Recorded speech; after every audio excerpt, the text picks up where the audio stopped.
until you have had the taste of finishing, you will not respect yourself. Until you follow through, until something is done, come hell or high water, tears and struggles and pain, and you go through it anyway, and you show up and you continue to fight on no matter the circumstances. After a while, something begins to wither inside of you. How do you do that? How do you change your mind away from fear to big, hairy, audacious goals? How do you do this thing where you become what you think about? How do you think about something different? Well, you do what you're doing now, but you do it on such a consistent basis that it changes the makeup and the shape of your psyche, your spirit, and your future and your destiny. You need to learn to think, because thinking makes you act effectively in the world. Thinking makes you win the battles you undertake, and those could be battles for good things. If you can think and speak and write, you are absolutely deadly. Nothing can get in your way. Number one thing in your world is not your education. It's your dream. So what you dreaming about, y'all? What you still dreaming about? What is God still showing you in your imagination? What are you so afraid of? Why would you not take that leap and go for it before you mess around and die? Why would you not go and see what God really got for you before you leave this world? Why would you hang on to a job?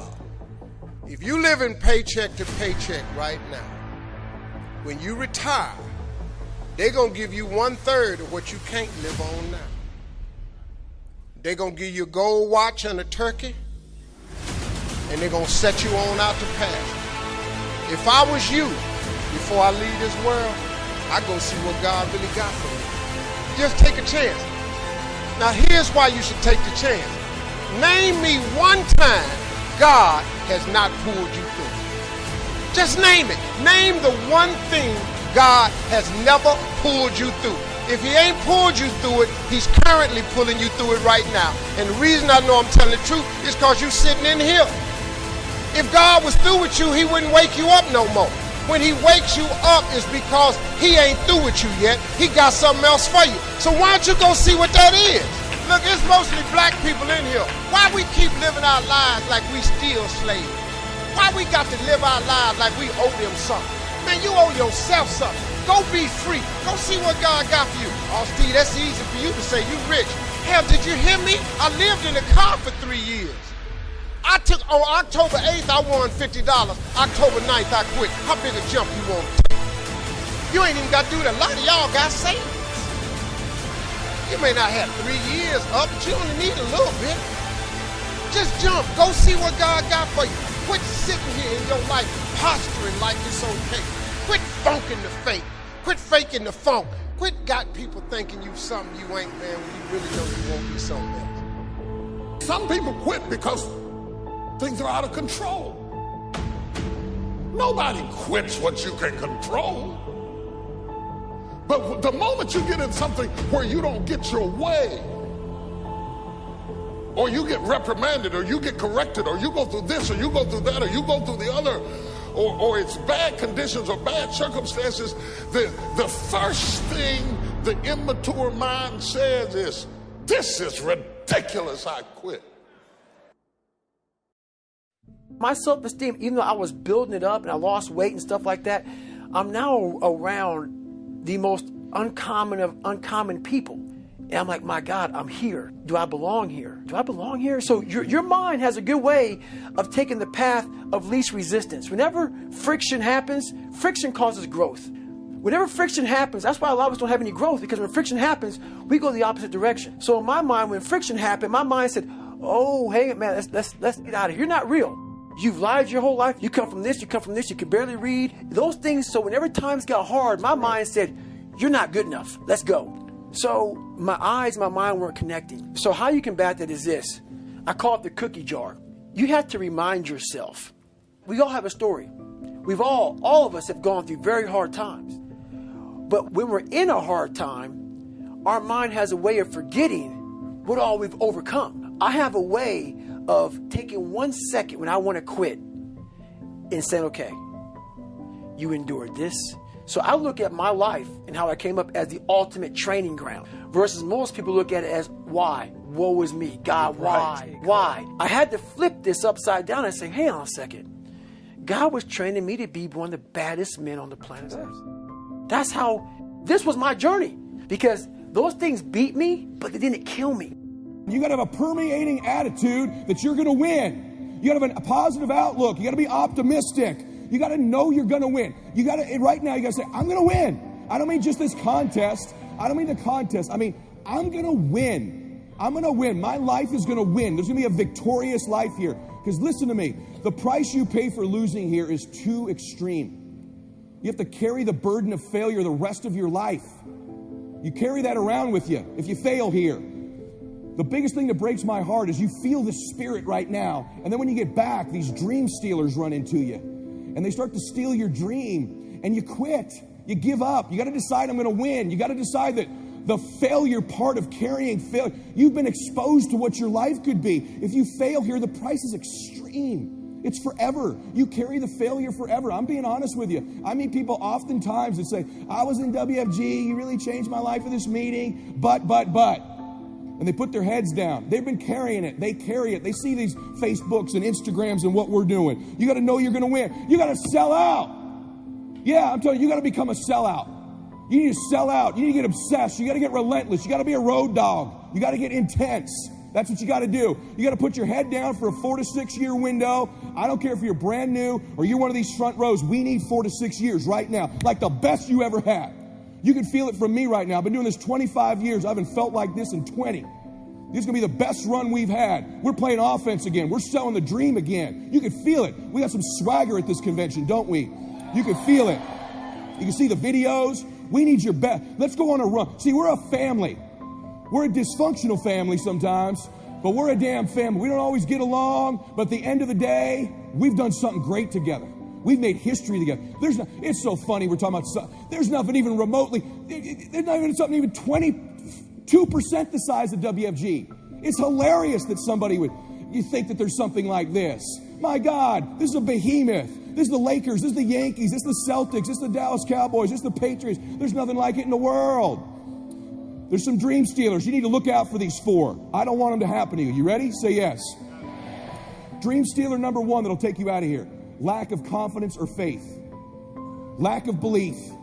It'll steal your dream. You got to know you're going to win. You got to have some faith. These people sitting around you right now, they're whispering to you, you could do this. I believe you. Just like when you were a little boy. Just like when you were a little girl. They've always believed in you. They've always known you were going to do something special. They always knew you were great. You need to know it. You need to take that God that's sitting there with you and those precious souls that have passed, that have always believed in you, and you carry them with you everywhere. They're with you anyway. Acknowledge them. If you don't believe that, honor them. Honor God. Honor these people who believed in you with your magnificent life. Honor them. Don't give in to lack of belief, lack of confidence. Don't ever do that again. Don't do it in WFG or out of WFG. You were made to do something great. You're special.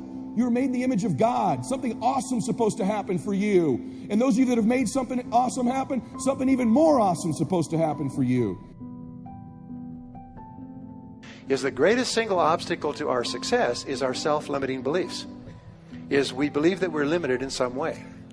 Our friend this morning was talking about the fact that each person is a potential genius, that you have genius inside you, that you have unlimited potential, which is what we agree, we believe passionately. But if we believe that we are limited in some way, it becomes true for us. It becomes our belief. By the way, I didn't do well in school, and before we came here, I was going to do some background checking on the people here. What I found is there's a lot of people in this audience who didn't do well in school. Yes. So a lot of people here got lousy grades in school. I was astonished to look at the high percentage.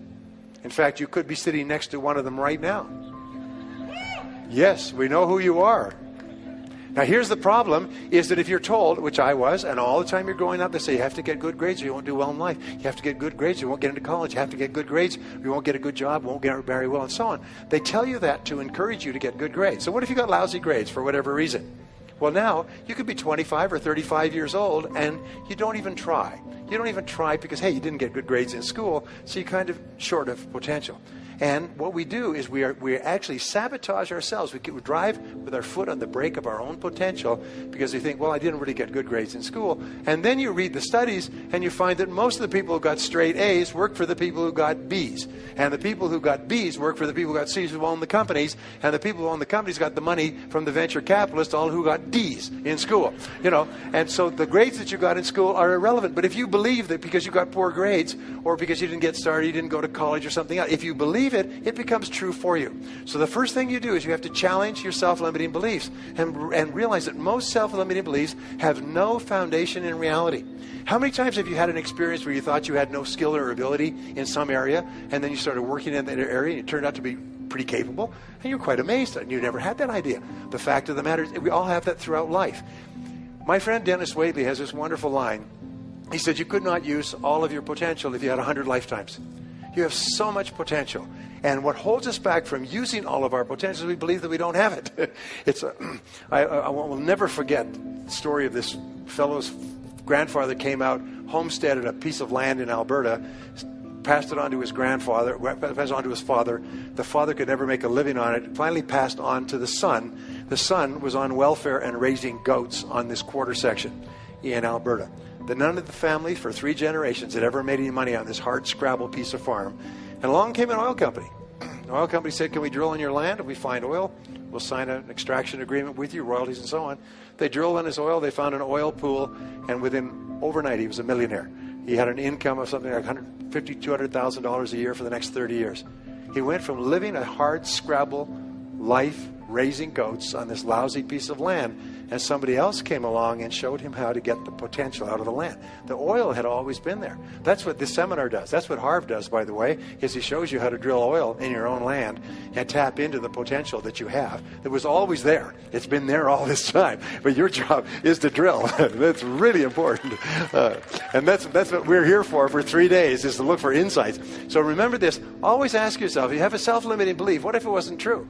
What if it wasn't true? My son, going back to David, David was really shy when he was growing up.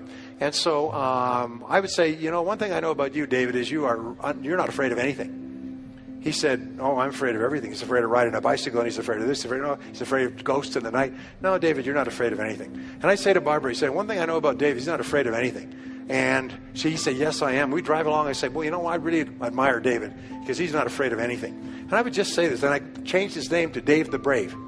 And then I shortened it to Le Brave. I say, where's Le Brave? Where's Le Brave? Where is he? How are you doing, Le Brave? I called him that. I started calling him Dave the Brave all the time. And, at a certain point in his life, he started saying, something, I'm not afraid of anything. It changed his whole life. You reprogrammed him to tell him, because other than that, he had a self-limiting belief. And it's really important. Anyway, so your beliefs are important, and your whole attitude toward life is determined by your beliefs. And here's the interesting thing. You come into the world with no beliefs. Every belief that you have, good or bad, you learned from childhood. And most of your self-limiting beliefs, if not all of them, have no basis in reality. Is you have the capacity to do anything, be anything that you want. You could learn any subject. You could become a doctorate in any university. You could memorize and learn languages. And the more you learn, the more you can learn. The more you use your brain, the more your brain is capable of learning more things. But what holds us back is, I could never learn languages. Shut up. You could learn languages. I'll tell you what, you went to a foreign country, and the only way you could eat is could learn the language and the words for the food. You'd learn languages at a speed of summer lightning. I know, because I've been there. In other words, the self-limiting beliefs have no reality. So the belief that you have to have programmed in, put in your computer, is that you are going to be a big success in life. And everything that happens is part of this great process. Now, the next law is called the law of expectations. Again, there's libraries of books and years of research on this. Expectations theory, by the way, is the foundation of all economics. It determines the drift of stock markets, the movement of world finances. It determines the investment. Entrepreneurs have high expectations that their entrepreneurial efforts are going to work. We would not start a business without high positive expectations. So expectations have an enormous impact on our attitudes. And here's the interesting thing, is if you believe you're going to be a great success, you expect everything that happens to be part of the great plan. So if you have positive expectations, like a kid's first Christmas, you're positive all the time. And the key to being positive is to look for the good. Expect good things to happen. we say that whatever you expect with confidence becomes your own self-fulfilling prophecy.